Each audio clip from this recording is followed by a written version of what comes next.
dito, mag-aral ka na lang ngayong gabi. Paano exams mo bukas? Tapos na ako mag-review, Ate Juliet. Buti nga nakahabol ako eh. Tuwing na lang may exam ako, wala ako dito. Pero masisita na tayo ni manager niyan. Problema ko na yon. Kaya tayo kumakain dito para makapagtapos ka. Gusto mo bang matulad sa akin? Ala, sige na, uwi na, uwi na. Ate, sayang ang kita. Hoy! Ano ba kayong dalawa?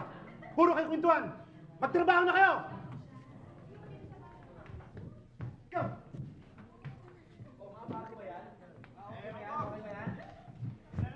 Magandang gabi po sa inyong lahat.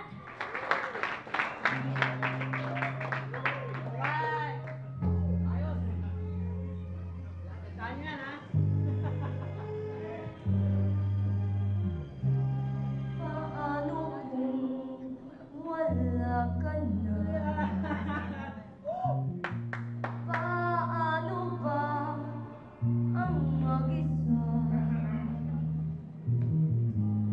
Mula nang makasama ka, kung paano'y limot ko na. Paano ang pag-ibig ko?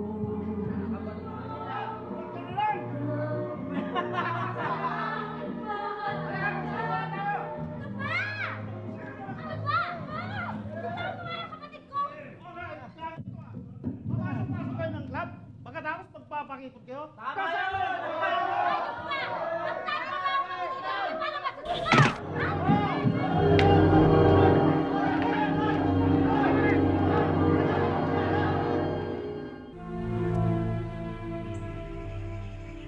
Hindi ninyo ginagamit ang isip ninyo? Eh kung may baril yung mga yan, kung sinaksak na lamang kayo. Kababae yung tao, ang tatapang ninyo.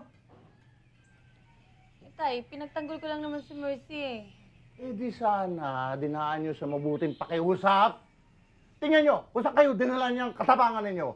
Muntik na kayong madala sa presinto na wala pa kayo ng trabaho. Tay, huwag po kayong magalit kay Ate Juliet. Ako naman po talagang unang maway doon sa mama eh. Isa ka pa ha? Isa ka pa? Mulat sa po, talagang sutil ka. Tay, walang kasalanan si Mercy. Eh, kung di talaga uminit kagad ang ulo ko, hindi sana kami nawalan ng trabaho. Ang titigas naman kasi ng ulo nyo. Ilang beses ko nang sinabi sa inyo, takaw gulo yung trabaho ninyo. Eh, papatay nyo kami sa pag-aaral sa inyo ng nanay ninyo eh. Umanap kayo na ba trabaho? Tay, hilig talaga namin kumanta.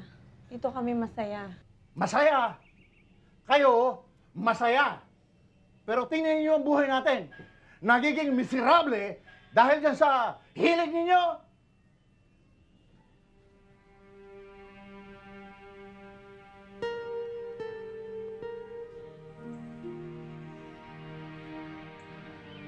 Pagpasensyahan niyo ng tatay niyo, ha?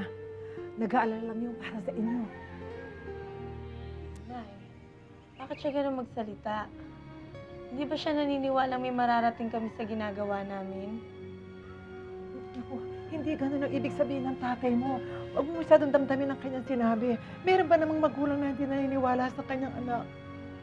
Kami nga itong hiyang-hiya na sa'yo eh.